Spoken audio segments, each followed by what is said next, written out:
ఈరోజు మనం తెలుసుకోబోతున్న స్టోరీ గయ్యాలి తోటికోడళ్ళు 14వ భాగం. గయ్యాలి తోటికోడళ్ళు సిరీస్లో క్రితం ఎపిసోడ్లో మామగారిని ఎదిరించిన ఇద్దరు తోటికోడళ్లతో తమ తమ భర్తలు మాట్లాడడం మనం చూసాం. అందులో భాగంగా పెద్ద కోడలు రుక్మిణి తను చేసిన తప్పుని తెలుసుకొని అత్తగారి దగ్గర తప్పు ఒప్పుకున్నానని చెప్తుంది. అత్తగారి సహాయంతో సువర్ణని మార్చటానికి తాము నాటకమాడుతున్నామని చెప్తుంది. ఇటు సువర్ణతో ధనుంజయ్ ఆమె ఆటలు కట్టించడానికి ఆమెకి, ఆమె మేనమామలు, తల్లికి అందరికీ బుద్ధి చెప్పటం కోసం డైరెక్ట్గా తన మామగారినే దించుతున్నట్టు సువర్ణతో చెప్తాడు. అది విన్న సువర్ణ షాక్ అవుతుంది. ఇక ఆ తర్వాత ఏం జరుగుతుందో ఇవాల్టి ఎపిసోడ్లో చూద్దాం. రాత్రి భర్త చెప్పిన మాటతో రాత్రంతా సువర్ణకి నిద్ర పట్టలేదు. ఆ భయంతో తనలో తాను ఇలా అనుకుంటుంది. అమ్మో, తెల్లారిపోయింది. ఏ క్షణంలోనైనా నాన్న రావచ్చు. ఒకవేళ నాన్నొస్తే ఇక్కడ ఇన్ని రోజులు అమ్మ మావయ్యల మాట విని నేను చేసిన గొడవలన్నీ వీళ్ళందరూ చెప్పేస్తారు. అప్పుడు నాన్న అమ్మకి విడాకులు ఇచ్చినా ఇచ్చేస్తారు. అమ్మో, ఇవన్నీ తలుచుకుంటుంటే భయం వేస్తుంది అని సువర్ణ అనుకుంటూ ఉండగా సువర్ణ తల్లి సరిత నుంచి ఫోన్ వస్తుంది. ఫోన్లో సరిత ఇలా అంటుంది. సువర్ణ, నాన్న నీ దగ్గరికే బయలుదేరారే. నాకేమో చాలా భయంగా ఉంది. ఇప్పుడు ఏం జరుగుతుందోనని అని సరిత అనేసరికి సువర్ణకి సర్రున కోపం వచ్చి ఇలా అంటుంది. నాకు మాత్రం ఇక్కడ సరదాగా ఉందనుకున్నావా? నాకు భయంగానే ఉంది. అయినా మీ అన్న చెల్లెల మాట నేను అనవసరంగా విన్నాను. ఇప్పుడు చూడు, ఎవరి దగ్గర మన వేషాలు దాచాలనుకున్నామో ఆయనకే విషయం మొత్తం చెప్పేశారు మీ అల్లుడు గారు. అయితే ఇప్పుడు మనకున్నది ఒకే ఒక్క దారి. ఈ సమస్య నుండి మనల్ని కాపాడగలిగేది ఒకే ఒక్కరే అని సరిత అనేసరికి సువర్ణ చాలా ఆశగా ఎవరు అని అడుగుతుంది. ఎవరమ్మా అది? మరోవైపు వంటగదిలో లలితా రుక్మిణి ఇద్దరూ చాలా సరదాగా మాట్లాడుకుంటూ నవ్వుకుంటూ ఉంటారు. రుక్మిణి ఇలా అంటుంది.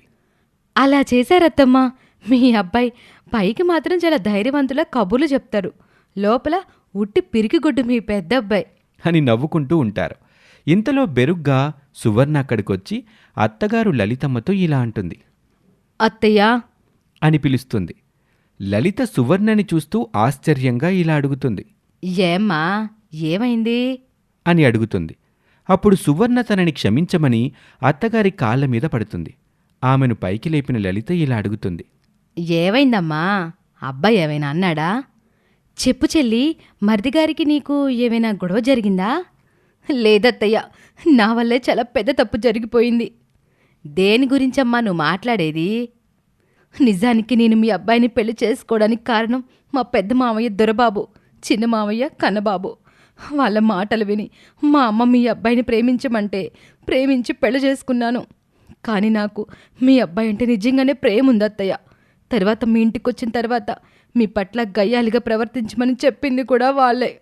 అలా చేస్తే మీరు నా వల్ల విసిగిపోయి ఉంటారు. ఆ 78 ఎకరాల విషయంలో ఏమరపాటుగా ఉంటారని ప్లాన్ చేశారు. అందుకే నేను ఇన్నాళ్ళు వాళ్ళ మాటలు విని అలా ప్రవర్తించాను. అది సరేనమ్మా, ఇప్పుడు ఇవన్నీ ఎందుకు చెబుతున్నావు? అసలు ఏం జరిగింది? నేను మీ పట్ల చేసిన తప్పుకి మీ అబ్బాయి ఇక్కడ విషయాలని మా నాన్నకి చెప్పేశారంట. ఆయనకి ఇలా బంధువుల్లో గొడవలు వ్యత్యాసాలుంటే అస్సలు నచ్చదు. అలాంటివేమైనా తన ఇంటి వారి కారణంగా జరిగాయంటే ఆయన ఉగ్రరూపం చూపిస్తారు. అది ఎంత ఘోరంగా ఉంటుందో అంచనా కూడా వేయలేమత్తయ్య. అలాంటి మా నాన్నకి మీ అబ్బాయి మొత్తం నా గురించి చెప్పేశారంట. ఇవాళ ఆయన మన ఇంటికి వస్తున్నారు. అందుకే దయచేసి నా తప్పులు క్షమించి ఆయన ముందు నన్ను మా అమ్మని కాపాడండి అత్తయ్య. ఇంకా జీవితంలో మా మేనమామల మాటలు వినటం కానీ వాళ్ళ ఊసులు తేవటం కానీ చేయను. మా కాపురం మీదొట్టత్తయ్య. ఈ ఒక్క గండం నుండి మమ్మల్ని కాపాడండి అత్తయ్య. మమ్మల్ని మీరు తప్ప మరెవరూ కాపాడలేరు అని ప్రాధేయపడ్డంతో ఆమె కళ్ళల్లో ఉన్న బాధని, పశ్చాత్తాపాన్ని గమనించి లలితమ్మ ఇలా బదులిస్తుంది. చూడమ్మా సువర్ణ, ఎంత కాదనుకున్నా మనందరం ఒకే కుటుంబం. మనలో మనకెన్నున్నా మూడో మనిషి వరకు పోకూడదు.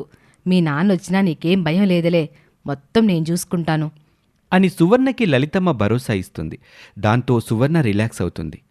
ఇంటి చిన్న కోడలిలో వచ్చిన మార్పుని చూసి అత్తగారు, పెద్దతోటి కోడలు ఇద్దరూ సంతోషిస్తారు. అలా 2 గంటలు గడిచిన తర్వాత సువర్ణ తండ్రి అరవింద్ నారాయణ ఇంటికొస్తాడు. వచ్చి రాగానే ధనుంజయ్ ఎదురుగా వెళ్ళి ఇంట్లోకి తీసుకొచ్చి తండ్రితో పరిచయం చేస్తాడు. నాన్నా, ఈయనే మా మామగారు, సువర్ణ వాళ్ళ నాన్న. నమస్కారం బావగారు. మీకు నేను పరిచయం లేదు కానీ మా అత్తారింట్లో మీ గురించి ఎక్కువగానే విన్నాను. నమస్కారం బావగారు. ఎలా ఉన్నారు? ఇంట్లో అందరూ కులాసేనా అని హాల్లో వాళ్ళు మాట్లాడుకుంటూ ఉంటే వంటగదిలో ఉన్న సువర్ణకి గుండె డగ్డగ్మని కొట్టుకుంటూ ఉంటుంది. యువతల వియ్యంకులిద్దరూ మాట్లాడుకుంటూ ఉంటారు. ఇంకేంటి బావగారు సంగతులు? బహుశా మా గురించి కానీ మేం ఎలాంటి వాళ్ళం అనే విషయం గురించి కానీ మీకు తెలుసుండకపోవచ్చు. పైగా పిల్లల పెళ్ళిళ్ళప్పుడు ఏదో అలా హడావుడిగా జరిగిపోయింది. ఆ విషయంలో మీరు మమ్మల్ని క్షమించాలి బావగారు. మీ విషయంలో మా బావమరుదులు, అదే మీ తమ్ముళ్ళు దొరబాబు కన్నబాబు మమ్మల్ని చాలా తప్పుదారి పట్టించారు. నేనిప్పుడు ఇక్కడికి రావటం వెనక్కి కూడా అదొక కారణం అని అసలైన టాపిక్లోకి వెళ్తుంటే లలిత కావాలని వాళ్ళ మధ్యలోకి వెళ్తుంది. ఆమెను చూసిన నారాయణ ఇలా అంటాడు, బావగారు, ఈవిడ నా భార్య లలిత. నమస్కారం అక్కయ్య గారు, నేను మీ సరిత భర్తనండి, సువర్ణ వాళ్ళ నాన్నని. ఓ, నువ్వేనా అయ్యా మా సరిత భర్త?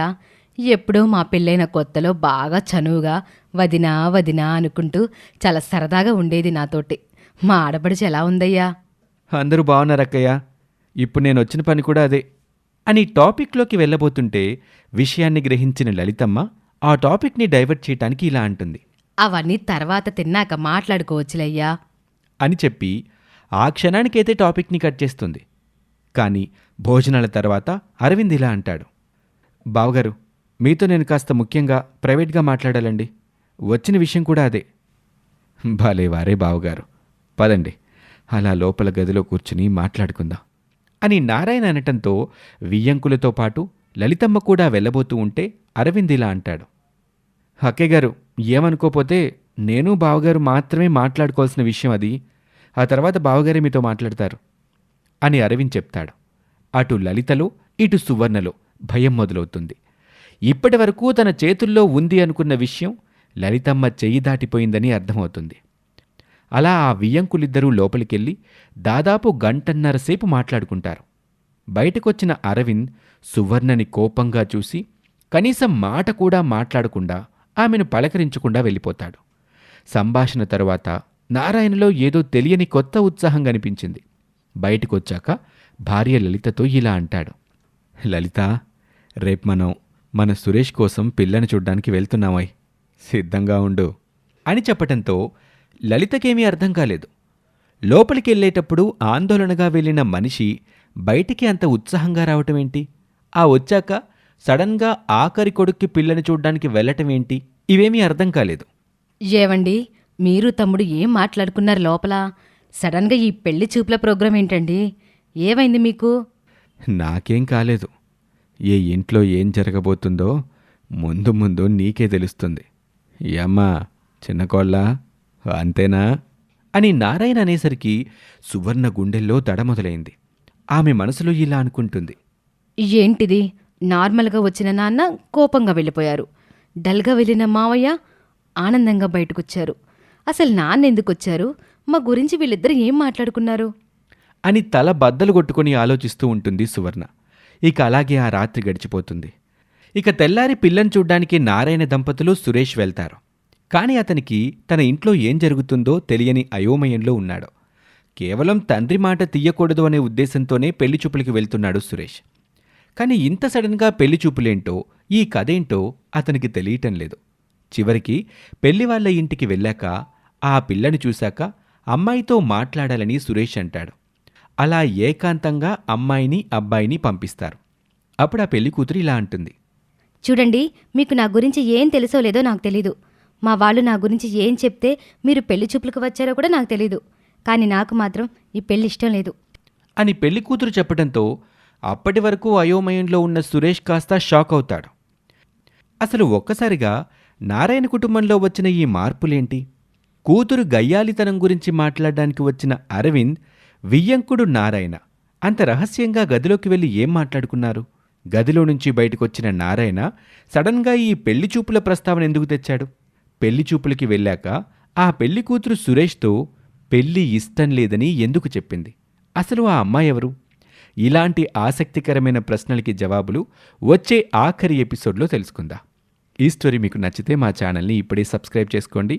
Thank you for watching.